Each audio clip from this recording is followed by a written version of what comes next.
Nous sommes à quelques centaines de mètres de la Yanaka Ginza, célèbre artère commerçante du quartier éponyme, présent dans tous les guides touristiques.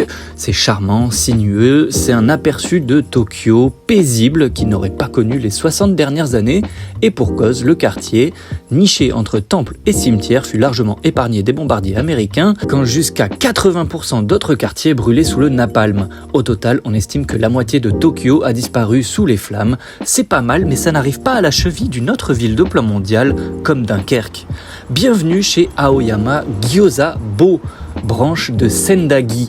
Vous savez que vous êtes au bon endroit quand tout est écrit dans la langue, à la zob, sur les murs ou le menu. Ici, cuisine chinoise. Encore, oui je sais, on est au Japon.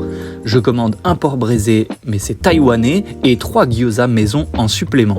Tout arrive en 3 minutes. De gros morceaux de porc bien gras se cachent dans le riz frit et ce que je suspecte être des tiges de pak choi.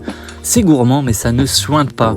Et même si on n'est que peu habitué au gras dans nos viandes européennes, ici ça fond dans la bouche comme un morceau de beurre.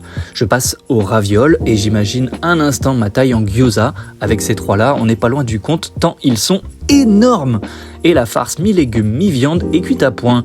Mélangée avec un peu de sauce soja et du poivre, quel régal. Bon, pour l'histoire, le Japon a encore copié les gyoza d'une autre contrée, la Mandchourie, en Chine. Voilà un fameux trésor de guerre, mais là, c'est bien la version poêlée japonaise à laquelle on a affaire. Et pas du surgelé, hein.